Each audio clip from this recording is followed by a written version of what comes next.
चलिए, हम लोग अभी तक देव C++ और टर्बो C++ देख रहे थे। उसमें आगे हम देखते हैं 5 सब्जेक्ट की वैल्यू को हम टोटल किए थे, उसका एवरेज निकाले थे।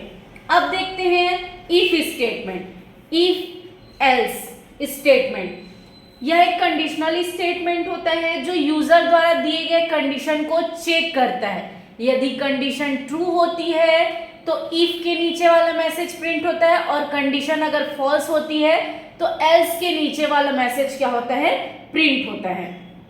तो ये हम देखते हैं, फाइल में गए, न्यू पे, न्यू से हम गए सोर्स फाइल पे।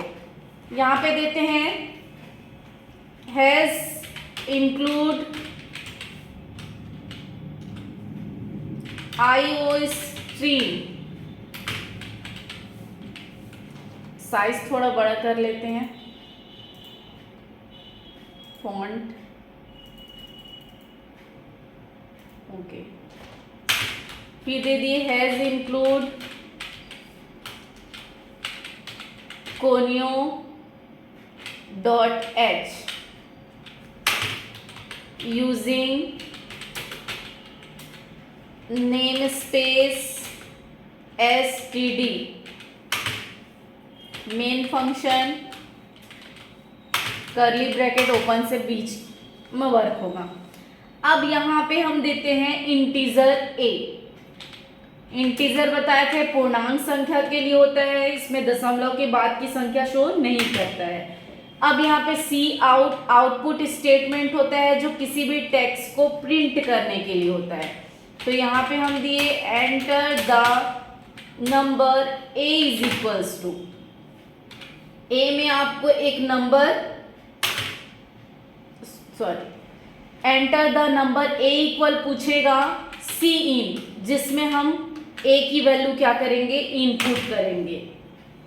इफ यदि a बड़ा होता है किससे, बड़ा होता है, बराबर होता है 0 से, देन तब मैसेज क्या आना चाहिए, मैसेज आना चाहिए a is positive, semicolon,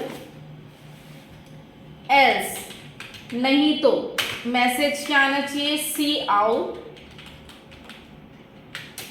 a is negative.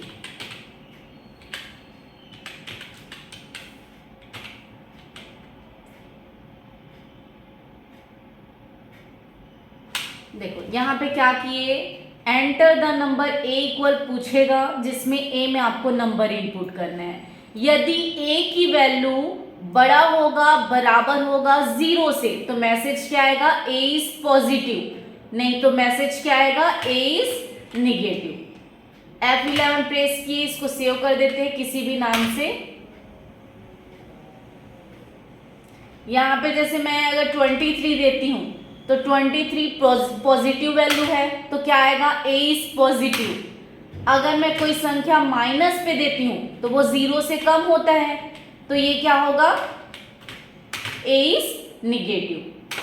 तो ये था एक प्रोग्राम इफ स्टेटमेंट का।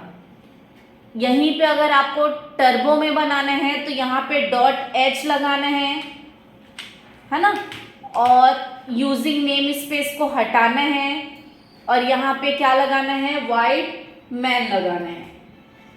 आपको क्लियर स्क्रीन लिखना है यहाँ पे, और नीचे गेट ch लिखना है। बाकी प्रोग्राम पूरा सेम टू कॉपी होगा। तो टर्बो में आपको उसी तरह से बनाना है। अब नेक्स्ट इसी में हम देखते हैं लीप ईयर का प्रोग्राम जैसे हम देखना चाहते हैं। लीप ईयर क्या होता है, आपका 4 साल में एक बार आता है ना। जो 29 का महीना होता है वो लीप ईयर कहलाता है। तो लीप ईयर हमको देखना है, तो यहाँ पे इंटीजर ईयर के लिए हम यहाँ पे y, यहीं पे इंटरचेंज कर रही हूँ, मैं चेंज करके दिखा रही हूँ। इंटीजर ले लिए y, एंटर द ईयर, आपको एक यहाँ पे क्या देना है, आपको ईयर देना है।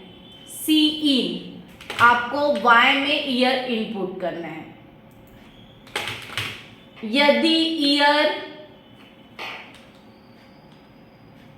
मॉडुलस 4, अगर आप ईयर को 4 से भाग देंगे और उसका शेषफल 0 के बराबर आता है तो वो क्या होगा, लीप ईयर होगा। तो यहां पे हम लिख देते हैं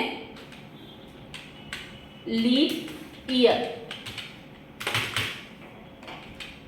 नहीं तो क्या आएगा, not leap year, not leap year. ठीक, F11 प्रेस किए, यहां पे जैसे हम दे दिए 2016, लीप ईयर था कि नहीं चेक करना है, तो देखो वो लीप ईयर था, मतलब 2016 में 29 का महीना आता था फरवरी में। लेकिन अगर मैं यहाँ पे अदर डालती हूँ, जैसे कि अभी का डालती हूँ 2025, तो ये लीप ईयर था क्या, नहीं, तो नॉट लीप ईयर। तो इस तरह से आप इसका प्रोग्राम बना सकते हो। सेम आपको आगे भी देखना है, जैसे कि इसको टर्बो में बनाना है तो .h यूजिंग नेम स्पेस हटाना है, वॉइड मेन डालना है, क्लियर स्क्रीन डालना है और क्या करना है, गेट ch का यूज करना है। तो ये था आपका इफ स्टेटमेंट। इसके आगे का वीडियो और देखने के लिए मेरे चैनल को लाइक, शेयर एंड सब्सक्राइब करें। Thank you.